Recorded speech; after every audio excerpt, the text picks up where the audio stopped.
Well, what else is weird is the AEW or the WWE relationship with Saudi Arabia, because we're going to have Night of Champions in Saudi, and then the very next day, AEW hosts Double or Nothing in Las Vegas, and they're running an NXT show on Peacock, heads up directly against AEW.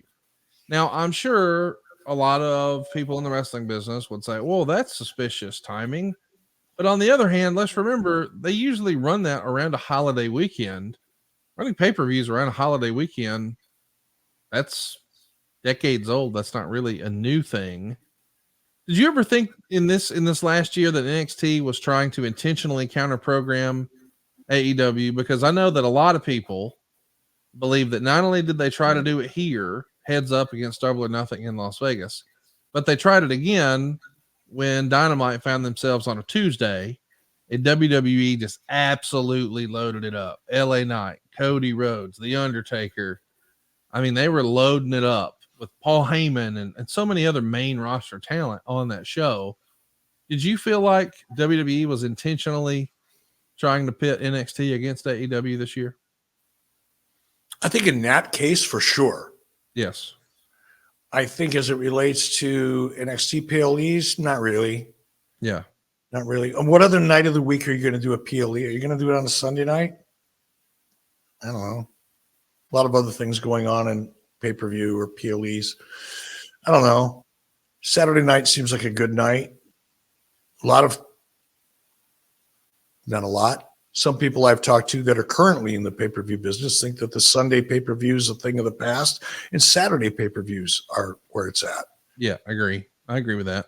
So if that's, the prevailing kind of logic or thought process, meaning Saturday being more ideal, then it's coincidence. I don't think it's intentional, but I do think the Tuesday night was to prove a point, either to Warner Brothers Discovery or to the audience or to Tony Khan. I don't know. Or maybe it was just fun because I do shit like that. I would counter program just to make a point, rub it in my competitor's face. If I had the opportunity, I'd do it in a second. Let's remember too, when they did that with NXT on the Tuesday night, heads up against Dynamite, NXT was going to be looking for a new home for their television show. So I know a lot of wrestling fans just get caught up in that Monday Night War mentality of we got to beat the other guy. But sometimes you do things just to show everybody, hey, our property's more value than theirs. Give us more money. Give us that same opportunity. And we know they wound up getting a great opportunity with CW. Let's talk about June. We're halfway through the show as we're over the 2.5 hour mark now. Roman Reigns passed 1,000 days as champion in June. As we're talking, he's within striking distance of passing Hulk Hogan's number of days as WWE champion. And when I saw that stat the other day, I thought, man, that just can't be right. What an incredible run Roman Reigns has had. Would you have ever imagined anybody could have held the title as long as, Hulk Hogan and the WWF were just synonymous. No. And speaking of Hulk, did you see him on TMZ the other day? How about that? Congratulations. He got baptized. It was awesome. Are you going to see the Hulkster while you're down there? Yeah, probably Tuesday or Wednesday. Yeah. After Christmas. There's so much going on with Christmas, sure, and being a granddad and all that, after Christmas. And yeah, I'm going to go see, we're going to go see Hulk and Bill Shaw while I'm down here. I'm going to go visit Bill. Be awesome. Well, as I understand it, Hogan was champ for 1,474 days. As we're talking right now, I think that Roman Reigns is trying to play catch up. Bob Backlund was champ for this run is just, it's nuts. You know what's so nuts about it is it's got off to so many false and bad starts. Mm-hmm. I mean, the Roman Reigns timeline, if you go back, 7 years? I mean, when did Vince really start pushing hard for Roman Reigns? He first started the push 10 years ago at Royal Rumble. And he pushed hard and the audience rejected it. And Yes. Vince is gonna, I'll tell them what they like, damn it. You know, pushed and pushed and pushed and pushed. And then his personal challenges, you know, got in the middle of all that. He overcame leukemia, I believe it was. Back, pushed harder, pushed more, and here we are. His story is amazing, and it hasn't been easy. This has not been easy. This has been a difficult journey, and he survived it, man. He survived it all and came out on top. I love the story, and if he ends up eclipsing Hulk Hogan, if there's anybody that deserves it because of overcoming his personal journeys and stories along that journey, it's Roman Reigns. And I think it's a testimony to perseverance and hard work and commitment and support. Hats off, man. If you beat that Hulk Hogan, those 1,000 days. Yeah, he's at 1,210 days right now. Hogan is at 1,474.